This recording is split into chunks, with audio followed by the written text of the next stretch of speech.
A woman, whose name had been stolen by the dust and the despair of 1,000 brutal miles, stood shivering on the raw timber of the auction block, her thin shift doing little to ward off the chill of the high desert wind or the colder appraisal of the eyes that crawled over her like carrion birds.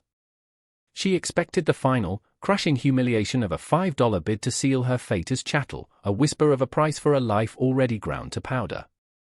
The auctioneer, a man with a face like cured leather and a voice oiled with false bonhomie, extolled her imagined virtues with crude jests, his words striking her like stones, each one a fresh abrasion on a spirit already raw.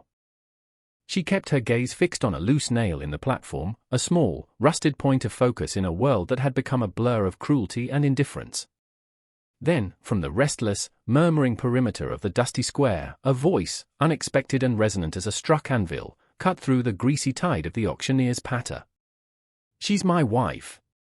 The words, stark and unbelievable, hung in the suddenly absolute silence. Head swiveled, a collective gasp rippling through the crowd of hard-bitten men and wary townsfolk. Through the parting bodies, she saw him, a gaunt, shadow-haunted man, his clothes worn but clean, his face a mask of stone and sorrow, a widower by the name of Elias Thorne, known for his silence and the tragedy that clung to him like the scent of wood smoke. He moved with a slow, deliberate purpose, his eyes, the color of a winter sky, fixed not on her, but on the auctioneer whose jaw had fallen slack.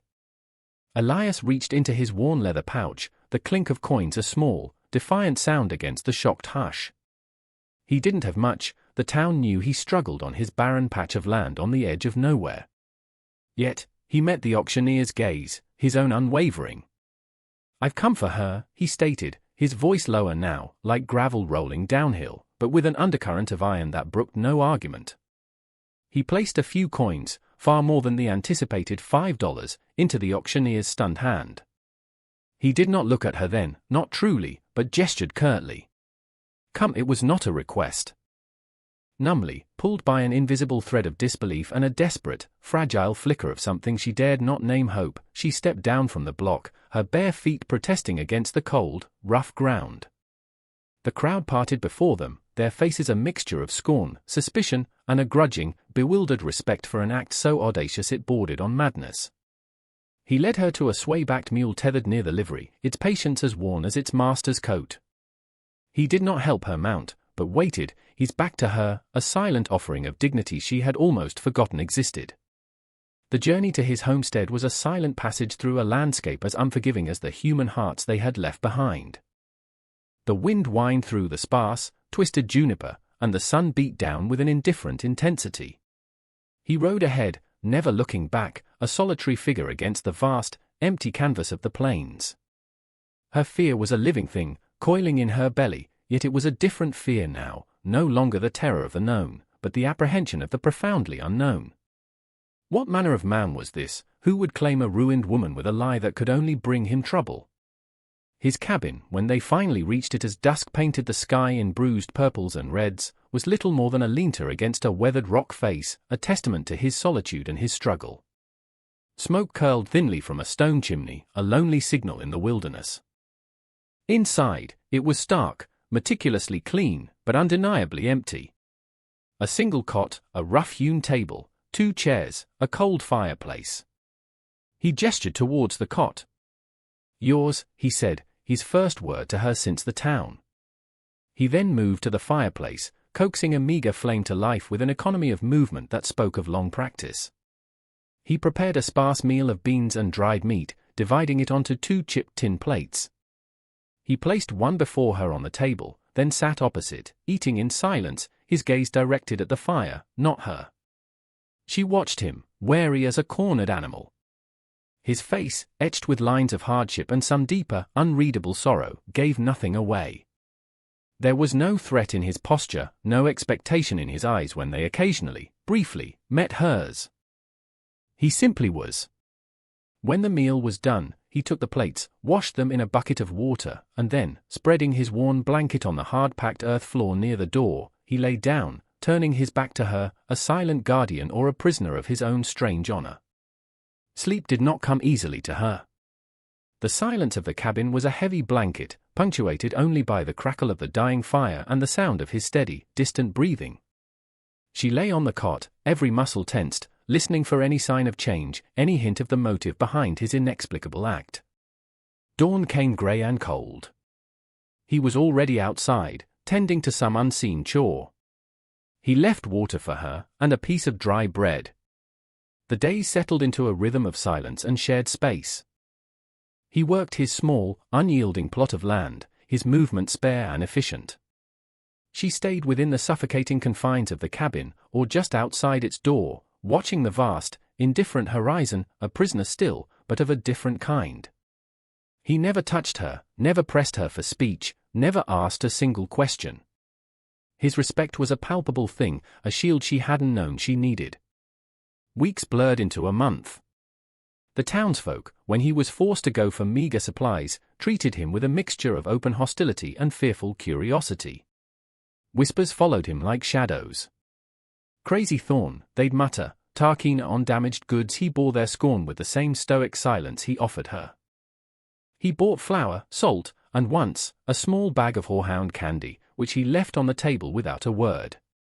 She found it, touched one of the amber drops, a forgotten sweetness on her tongue, a pinprick of sensation in the numbness. One evening, as a chill wind rattled the ill-fitting door, he returned from his fruitless efforts in the stony field, his shoulders slumped with a weariness that went deeper than bone. He carried a small, dead rabbit, a meager offering. As he prepared it, his knife slipped, gashing his hand. He swore, a low, guttural sound, the first real crack in his stoic facade. Without thought, she rose, took a strip of clean cloth she had hoarded, a remnant of some past life, and silently began to bind his wound. His hand, calloused and strong, was still beneath hers. He didn't pull away. His eyes met hers, and in their depths, she saw not just pain, but a flicker of surprise, and something else, gratitude. When she was done, she retreated, her heart pounding. The silence that followed was different, charged with an unspoken current. Later, he pushed the plate with the larger portion of the cooked rabbit towards her. "Eat," he rasped, his voice rougher than usual. It was then, as the scent of scorched meat and wood smoke filled the small cabin, that she spoke, her first word in what felt like a lifetime. "Why?" Her voice was a dry whisper, like leaves skittering across barren ground, raspy from disuse, fragile. He stopped chewing, his gaze lifting slowly from his plate to her face. The firelight flickered, casting long shadows, making his features seem even more gaunt, more haunted. He considered her question, or perhaps the fact that she had spoken at all, for a long moment. The wind howled outside, a mournful chorus to their stark drama. Finally, he spoke, his words spare, each one seemingly carved from granite. "Saw my wife." In your eyes he looked away then, back into the flames, the confession, if it was one, hanging heavy between them. He offered no further explanation, and she did not press. But the word, wife, echoed in the small space, no longer just a lie spoken in a dusty square, but something imbued with his own profound, unhealed grief. She began to mend his torn shirt, her fingers clumsy at first, then finding an old rhythm. He watched her sometimes, his expression unreadable. Small acts of shared existence began to bridge the chasm of their silence. She started to tend the fire, to sweep the packed earth floor. He built a small, crude ramp for her to ease her way over the raised threshold of the cabin, an unspoken acknowledgement of some lingering weakness he perceived. One day, 3 riders appeared at the edge of his land, their silhouettes stark against the setting sun. They were men from the town, their faces hard and smug, Jebediah Smith, the blacksmith whose cruelty was as renowned as his skill, and 2 of his brutish cronies. They did not dismount, but sat their horses, radiating menace. "Thorn!" Jebediah called out, his voice dripping with contempt. "Heard you got yourself some fancy company." "Thought we'd come see the happy couple." Elias emerged from the cabin, Lydia a shadow behind him in the doorway. He stood straight, his newly mended shirt clean, his wounded hand resting near the axe propped by the door. "State your business," Elias said, his voice flat, devoid of fear. "Business?" Jebediah chuckled, a nasty sound. "Just a friendly visit. Making sure the lady ain't being mistreated." Some folks think a man ain't got a right to claim what ain't his by law or God. His eyes raked over Lydia, insolent and possessive. She felt a cold dread, but also a spark of defiance she hadn't felt in an age.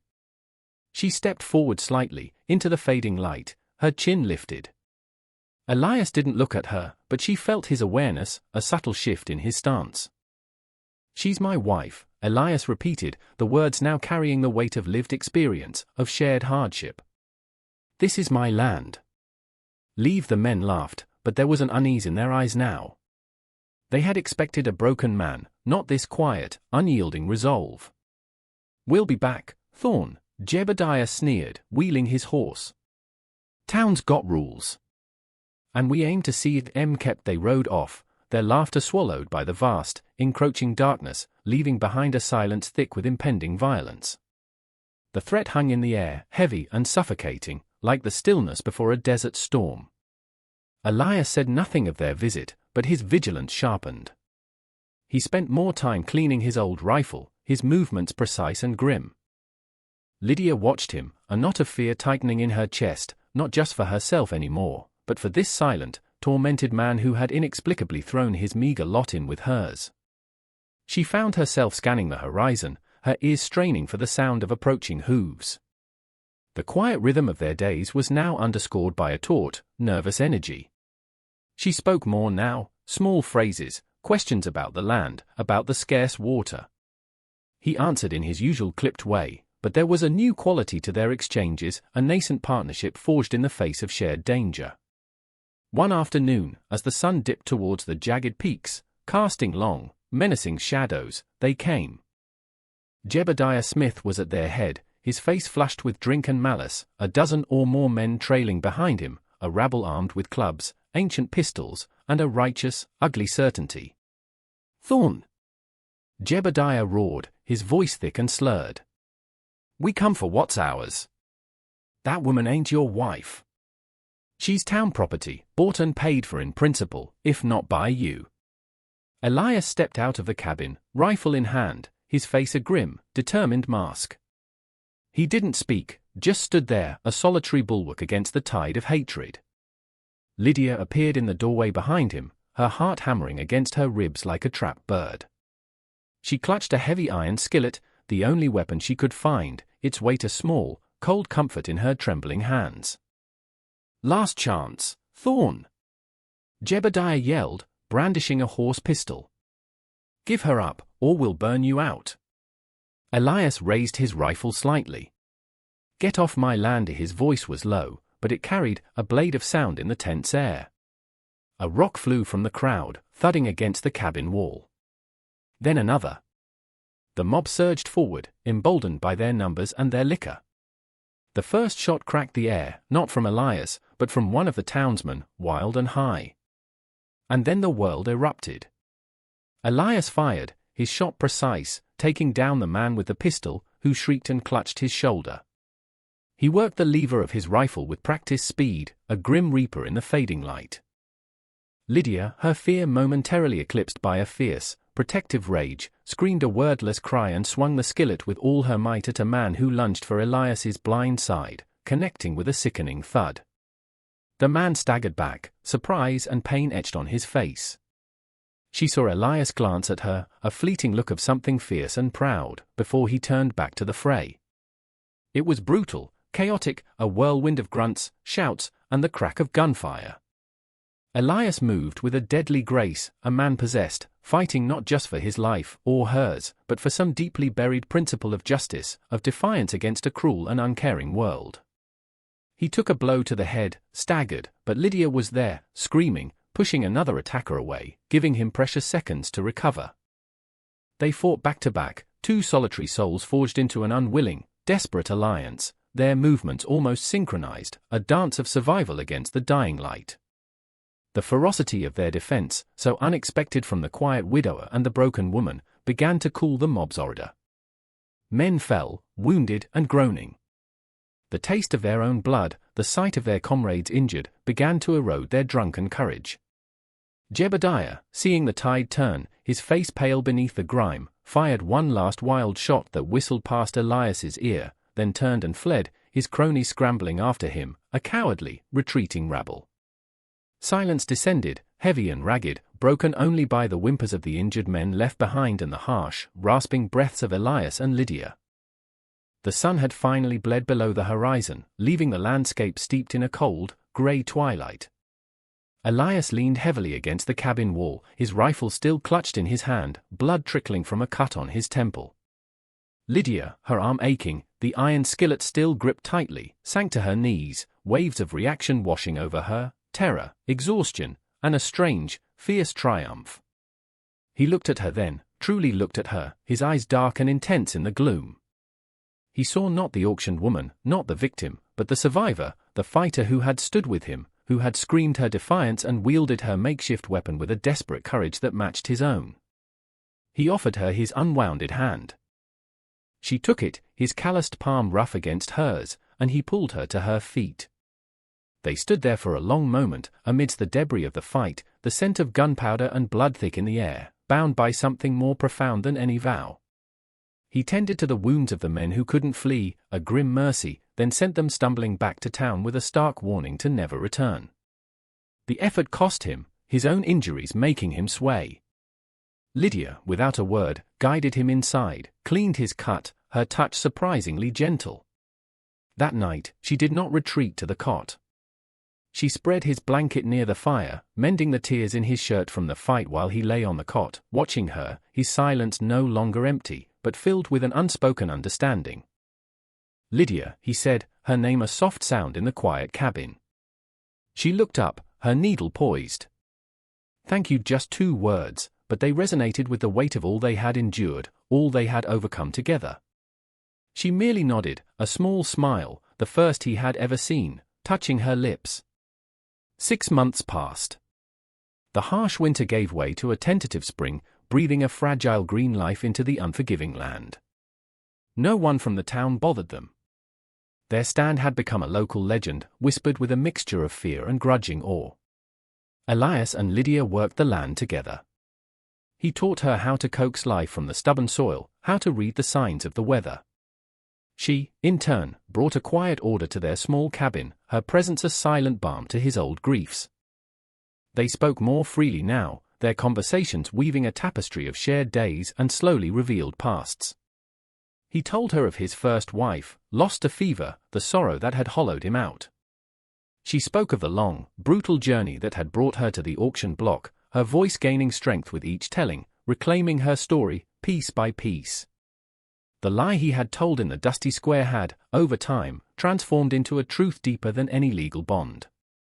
They were partners, companions, 2 broken souls who had found solace and strength in each other, their quiet love a resilient bloom in the harshest of terrains. One evening, as they sat outside, watching the stars prick the vast, dark canvas of the desert sky, he reached for her hand, his touch no longer hesitant, but sure and gentle. She leaned her head against his shoulder, a comfortable, trusting silence settling between them.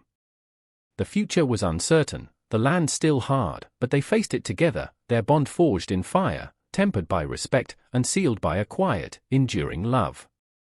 He had cried, "She's my wife," to save her from shame, and in doing so, he had found his own salvation, and she, hers. And so, the tale of Elias and Lydia reminds us that even in the deepest shadow, a single spark of courage, an unexpected act of defiant compassion, can ignite a flame of hope that warms the coldest heart and illuminates the darkest path. It speaks to the resilience of the human spirit, the enduring power of connection when all else seems lost, and the profound truth that sometimes, the greatest strength is found not in grand pronouncements, but in the quiet, unwavering support of another soul. This is their story, a story of redemption found in the desolate plains, of love blooming amidst prejudice and hardship, but it is also ours, a testament to the enduring fight for dignity and the unexpected places we might find our true kin. Remember their sacrifice, their resilience, their love against all odds. Their journey teaches us that even when society casts you out, even when you feel you are worth less than nothing, there is always the potential for a new beginning, for a bond that redefines your world. Let their courage inspire you. We hope this story touched your heart. If it did, and you want to hear more tales of courage, love, and the untamed human spirit, then subscribe now. Don't forget to hit that bell icon so you never miss a new story from our campfire. Join our campfire, share the warmth, and become part of our community of storytellers and dreamers. Until next time, carry their strength with you.